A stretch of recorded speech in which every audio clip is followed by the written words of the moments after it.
Hey, do you want to know how to start a nonprofit for free? Keep watching because I'm going to share with you how you can do it.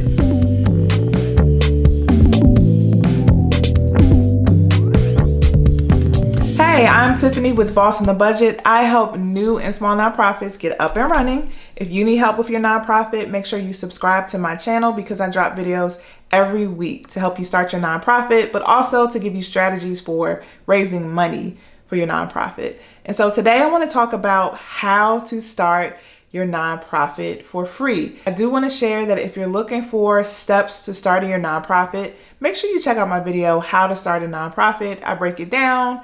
It's 40 minutes of really good information about how to get started with your nonprofit. So this video in particular are for people who just don't have the financial resources to start a nonprofit. There are a couple of fees associated with starting a nonprofit, and it really does depend. I actually did a video on this that kind of goes over the cost. It's a video called How to Start a Nonprofit Under $1,000. I'm linking that video above, and I'm putting it in the description box for you. So this video is for people who don't have that, who don't have up to $1,000 to get started, but they really do have a really good idea and they want to do some help, right? So I'm going to just talk about a strategy you can use to start a nonprofit for free. And I'm going to give you 6 things to keep in mind if you're going to go this route. Now, the strategy that you can use to start for free is called fiscal sponsorship. Right? So fiscal sponsorship is when you actually are using the tax exempt status of another organization. So you're doing your project or your idea under the umbrella of another nonprofit organization. So what's happening with this situation is that they are receiving the funds on your behalf. They are kind of managing the project at a high level. You're actually executing the project, but they're responsible for collecting the money and making sure the accounting happens. It's all done under their 501c3 number. That's what happens with fiscal sponsorship. And so if you're not ready to incorporate, if you're not ready to get your business structure together, you can use a fiscal sponsorship to test out your idea or do your project so you don't have to deal with the administrative burden of running a full nonprofit. Now, for a fiscal sponsor, typically they're going to charge you an administrative fee, which means for the cost of collecting money and handling your admin, they're going to charge you a fee because obviously that costs money. So that's something that you also need to keep in mind when it comes to fiscal sponsors. So I just want to take a second and just say that I do not have direct experience with fiscal sponsorship. So I've never been associated with a nonprofit who's under a fiscal sponsor, but I do know of people who've done fiscal sponsorship, so I can talk generally about it. So I just want to give you a heads up that this is general information, as is all of my videos. It's general information that gives you an understanding of what's out there, but it's up to you to do your research to answer specific questions that are related to your specific situation, okay?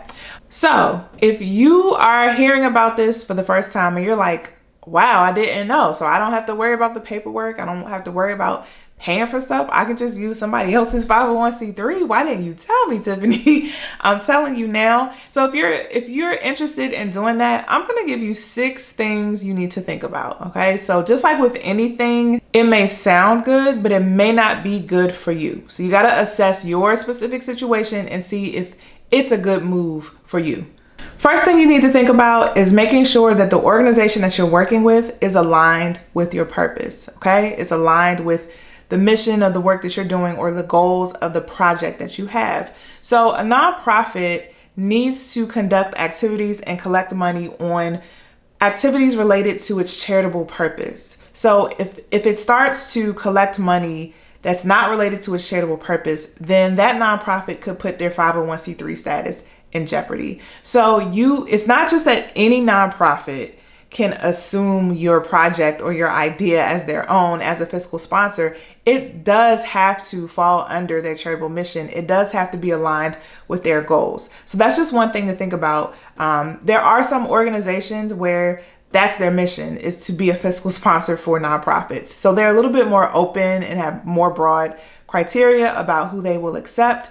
But if you're just going to another nonprofit because you want to do work under them, you just have to keep in mind that the work that you're doing has to be aligned with their mission.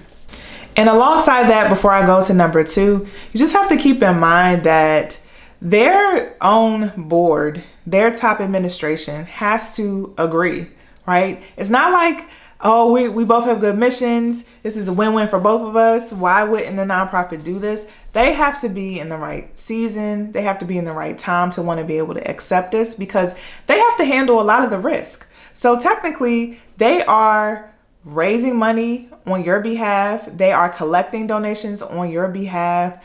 They're the face of your work. So you're doing a project underneath their organization. And so they're assuming a lot of risk. Now, they collect an administrative fee and all that kind of stuff, but it's still a risk to them, and they have to weigh that, in their decision making. So just keep in mind that it has to be aligned with their charitable purpose, but it also has to be aligned with their organizational goals.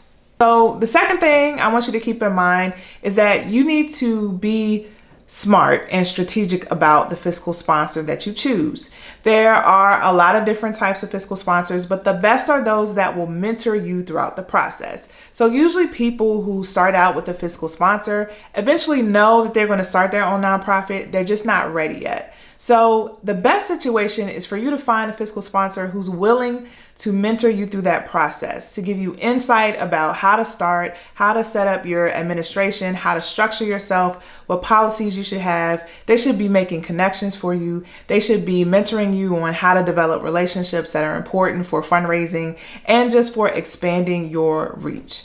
So that's the best situation you want to be in. You want to assess whether or not that fiscal sponsor is willing to do that and to fulfill that for you.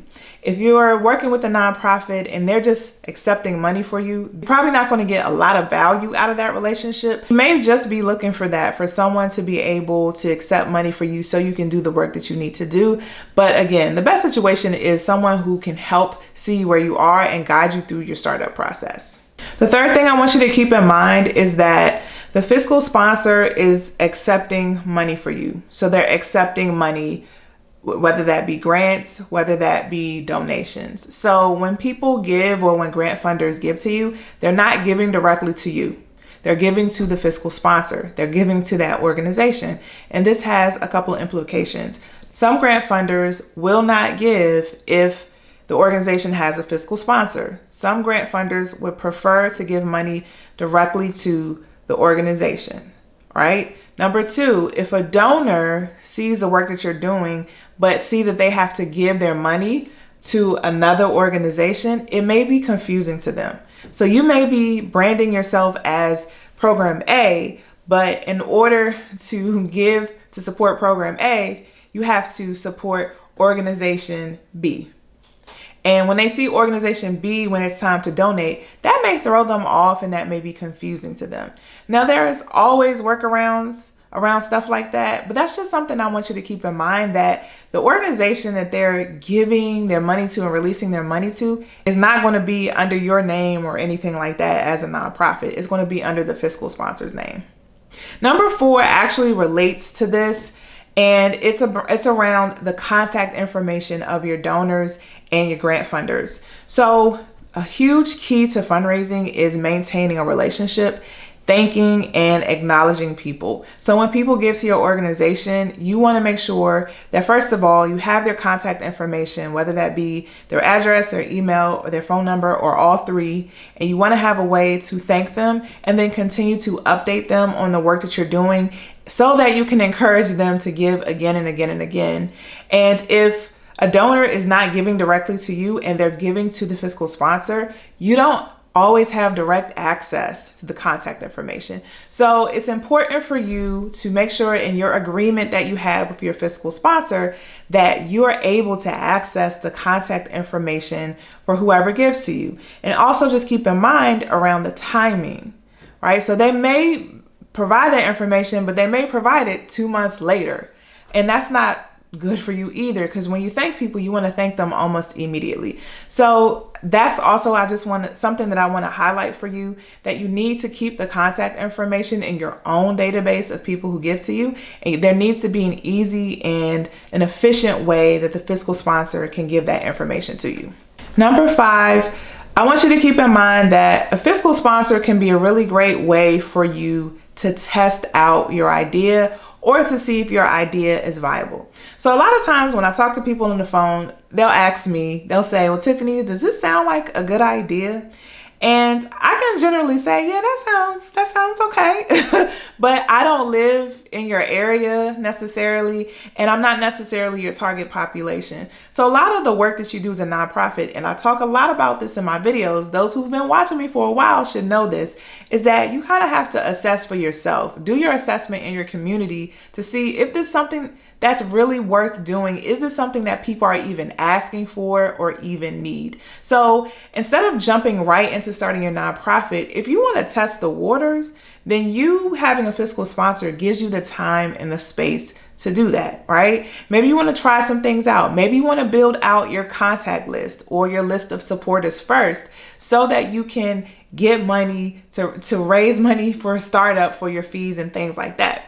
You want to use this kind of as your incubation period, like your period where you're preparing, you're getting yourself together, you're confirming your ideas, you're seeing what works and what doesn't work. And so you can use a fiscal sponsor if you need to access money during that period.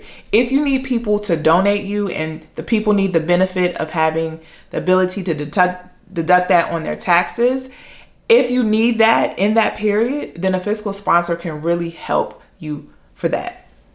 And the sixth thing I just want you to keep in mind is that when you are assessing your fiscal sponsor, make sure that they are financially healthy, okay? And this kind of goes in line with number 1 and number 2, what I talked about.